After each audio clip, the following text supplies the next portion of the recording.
তো গায়ে সকাল সকাল উঠে পড়েছি আর রেডিও হয়ে গেছি, একটা নতুন এক্সাইটিং জায়গায় যাব। আমি তো রেডি হয়ে গেছি, পাশের ঘরে রাজও রেডি হচ্ছে।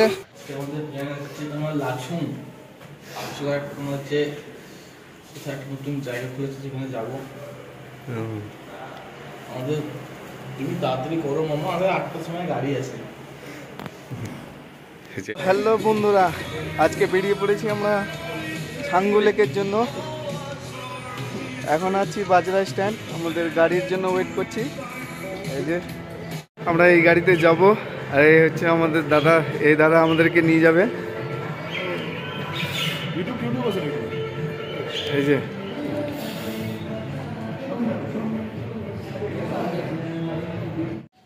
আমাদের গাড়ি ছুটে চলেছে পাহাড়ের বুক চিরে।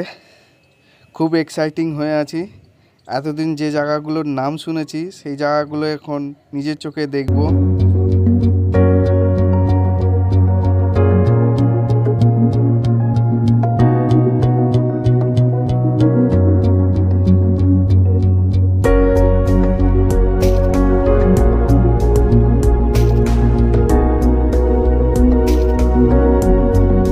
হ্যালো বন্ধুরা, আমরা এখন আছি ইফটিন ভাই।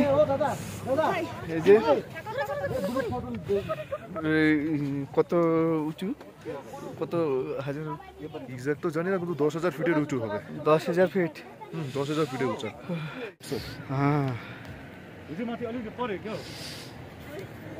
এই যে পুরোটা কাঞ্চনজঙ্ঘা দেখতে পাচ্ছেন আপনারা।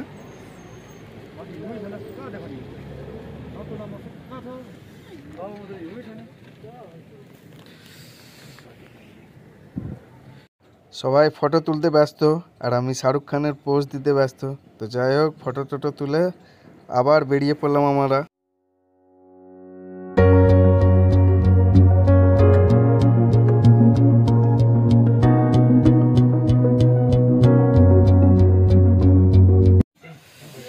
আমরা চলে এসেছি, আর 1 ঘন্টার মতন যেতে টাইম লাগবে। তার মধ্যে কিছু টিফিন করে নিচ্ছি। টিফিন করার জন্য দাঁড়ালাম আমরা।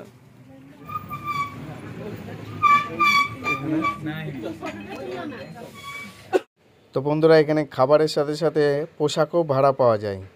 তোমরা যারা বাড়ি থেকে মোটা পোশাক পরে আসতে বা নিয়ে আসতে ভুলে গেছো, তো তারা এখান থেকে ভাড়া নিতে পারো। খুব অল্প পয়সায় এখানে অনেক ভালো ভালো পোশাক ভাড়া পাওয়া যায়।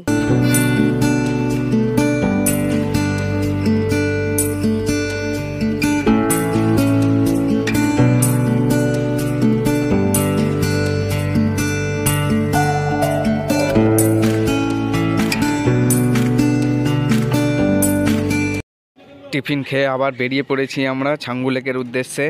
আর কিছুক্ষণের মধ্যে ছাঙ্গু লেক পৌঁছে যাব আমরা।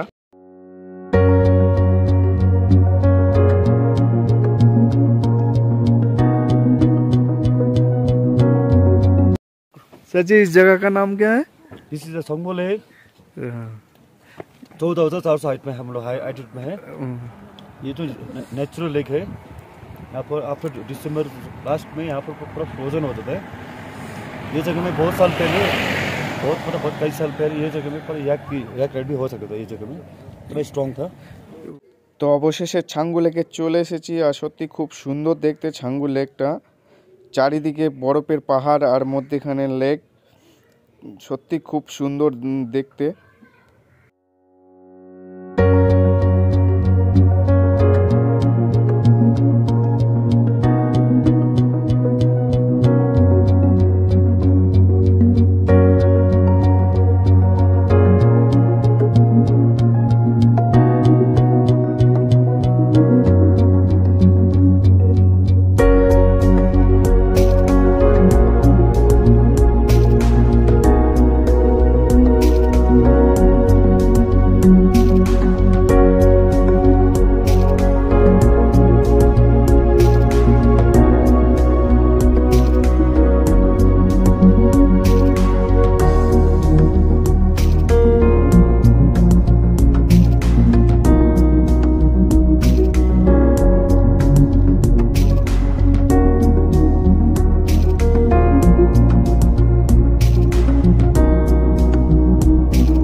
বন্ধুরা, এখন আমরা যাচ্ছি তুকলাই।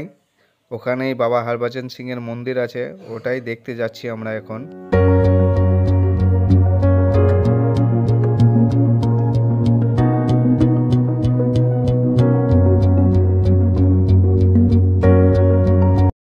অবশেষে আমরা বাবা হরভজন সিং এর মন্দিরে চলে এসেছি। রাস্তায় আস্তে আস্তে ড্রাইভারদা আমাদের পুরো স্টোরিটা বলল, আমার এটা জানা ছিল না। তো ড্রাইভারদার কাছে শুনে আমার এক্সাইটিং আরও বেড়ে গেল জায়গাটা দেখার।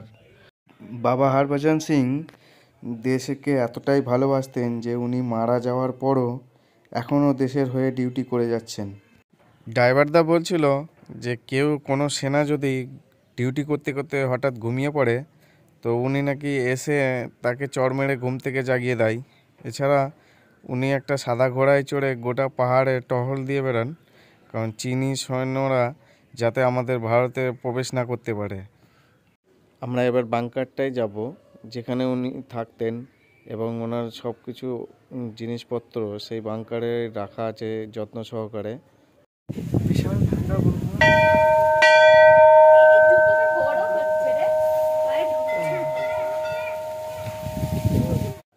অনেক উঁচুতে বাংকারটা, তাই আস্তে আস্তে উঠছি, কারণ বেশি জোরে উঠলে আবার শ্বাসকষ্ট হবে, তাই আস্তে আস্তে উঠছি।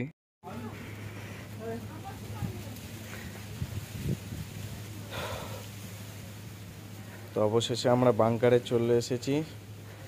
এখানেই উনি থাকতেন, এই বাংকারটাতেই। এই যে ওনার সব কিছু এখানেই রাখা আছে। যে ওনার পোশাক, যেটা পরে উনি ডিউটি করতেন, এই যে তোমরা দেখতেই পাচ্ছ বন্ধুরা, সব কিছু ওনার রাখা আছে এখনো।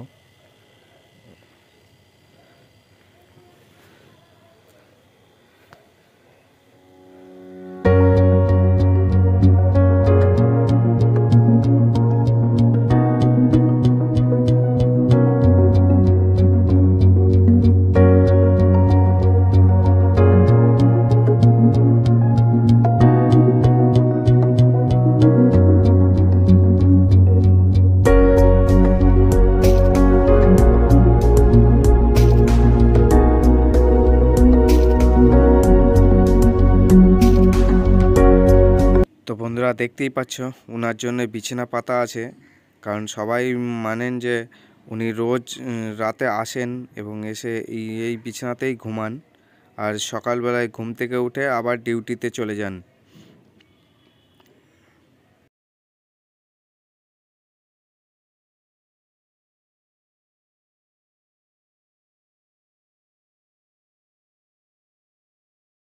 জায়গাটার নাম তুকলা। এত ঠান্ডা, আর এখানে হালকা হালকা শ্বাসকষ্ট হচ্ছে। মানে ভুটান, ওই সামনে ভুটান আছে, সামনে ওই দিকে ভুটান। পুরো এলাকায়